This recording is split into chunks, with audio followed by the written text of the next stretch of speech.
Hello guys! Welcome back to my YouTube channel. Good morning!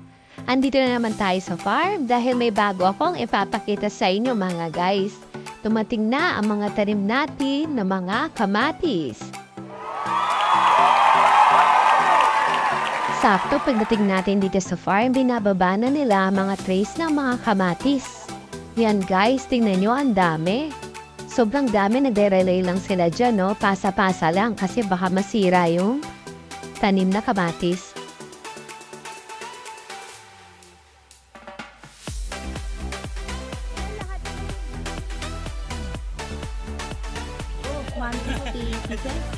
Tray.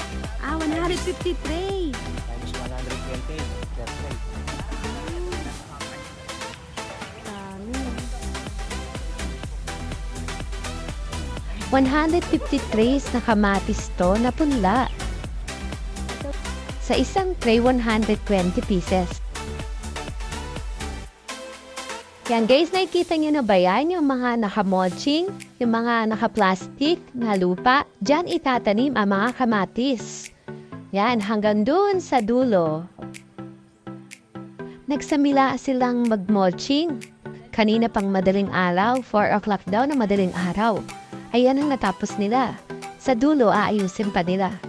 Babalik pala tayo mamayang hapon guys para makita natin kung paano nila itatanim ang mga kamatis.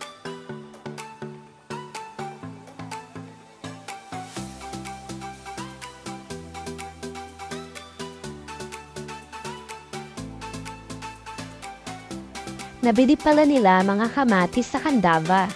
Dito daw sa may Olan Seedlings ang pangalan ng binilhan ng itong mga kamatis. Maayos na maayos ang pagka-deliver nila. Hindi nasira ang mga seedlings ng kamatis dahil meron silang tray na lagayan na bakal para sa mga seedlings.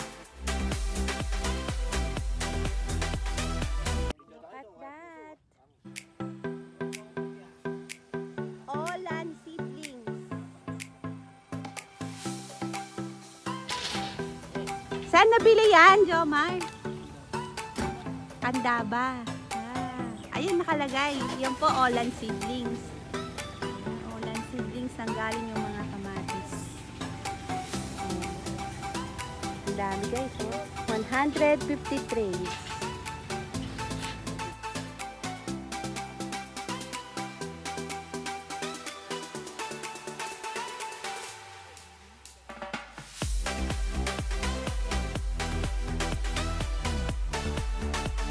See you later mga guys.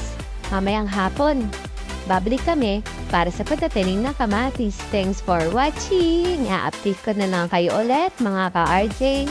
Bye-bye!